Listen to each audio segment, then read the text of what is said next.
Have you ever felt that something about the world today is fundamentally off? Not in a dramatic, apocalyptic way, but in that quiet, gnawing sense that something inside modern life just doesn't add up. We wake up to screens, notifications, and infinite possibilities, yet somehow we feel less alive than ever. We can be anyone, do anything, go anywhere, but the more options we gain, the less meaning we seem to have. It's strange, isn't it? We've built the most advanced civilization in human history, yet our minds are restless, our hearts anxious, and our souls tired. You might have felt it too. That silent question that hums in the background of your daily routine. If everything is supposed to be better now, why do I feel so empty? This emptiness isn't an accident. It's not a flaw in your personality. It's a symptom, the echo of a deeper crisis in how we live, think, and connect. Sociologist Zygmunt Bauman called this the age of liquid modernity, a time where everything solid melts away. Values, identities, relationships, meaning. Nothing holds still long enough to give us stability, and so we drift endlessly, silently, and unknowingly in search of something that doesn't dissolve. In the past, life was slower, smaller, and often more predictable.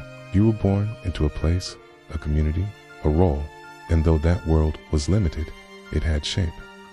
People could depend on things, on each other, on shared beliefs, on the continuity of life itself. Today, all that has vanished. We live in a world where stability feels like a myth. Relationships can end with a swipe. Jobs vanish with a single email. Trends rise and die within hours. Even the idea of who we are keeps shifting, endlessly redefined by algorithms and social comparison. We were promised freedom, the ability to reinvent ourselves at will. But what we got instead was fragmentation. Because when everything changes all the time, nothing can root itself deeply enough to grow meaning. Bauman used the metaphor of liquid because liquids take the shape of whatever holds them, and modern people do the same. We adapt, we flow, we reshape ourselves endlessly, but never truly belong. We've become masters of flexibility, but strangers to ourselves. Every day we perform online, at work, in public, curating fragments of who we wish we were. And yet, beneath that performance lies a quiet panic. Who am I when no one's watching? What remains when the lights fade, when the screen goes dark? We think this unease is personal, that it's anxiety, burnout, depression, but it's not just you. It's the emotional cost of living in a liquid world, a system that demands you be everything and nothing at once.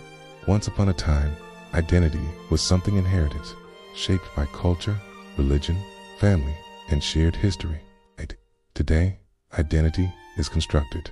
We build it like a brand, decorate it like a storefront, and sell it like a product.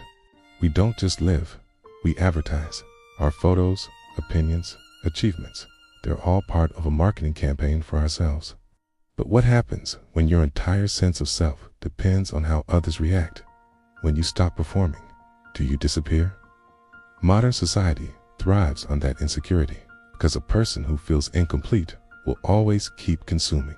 We buy more, scroll more, post more, chasing validation that evaporates seconds after we get it. Even experiences have become products. Food, relationships. Nothing escapes the logic of display. If you didn't post it, did it really happen? Ain't so? We live in constant contradiction. We crave authenticity, yet fear being unseen. We want depth, yet stay addicted to the shallow. We long for connection, yet avoid vulnerability. The result, a generation that's more visible than ever, but feels invisible inside. This, Bauman said, is the tragedy of our era.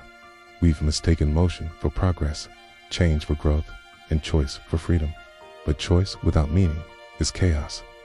Freedom without purpose is paralysis. We scroll through infinite feeds, watch infinite lives, and drown in possibilities. Yet, we cannot choose who to be, because every choice feels temporary, reversible, uncertain. It's not that we dawn to know what we want. It's that we re-terrified to want anything too deeply. To want is to commit, and to commit is to lose the illusion of infinite options. We've become addicted to the fantasy of endless possibility, but allergic to the weight of reality. We can't bear permanence, not in relationships, not in beliefs, not even in identity. And so, everything becomes replaceable. And what's replaceable, Asha, is disposable. This is the paradox of liquid modernity. By freeing ourselves from all boundaries, we've dissolved the very things that make life meaningful. But there is another way.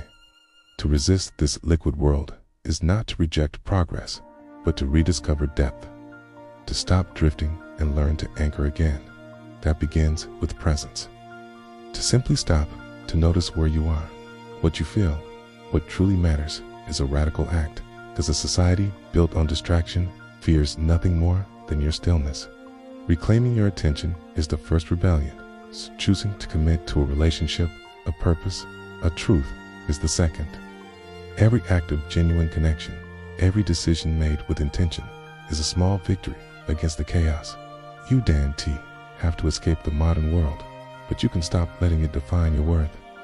Happiness will not come from chasing another dream, another status, another illusion of success. It will come from learning to stay in discomfort, in effort, in truth, because meaning is not found in the infinite, it's built in the finite. It's found in what we choose to hold on to, even when the world tells us to let go. Maybe that's the lesson of our time. Freedom without purpose is just another prison. To be truly free is not to have endless choices. It's to have one thing you care about deeply enough to stop running. The question is no longer, how do I stay happy?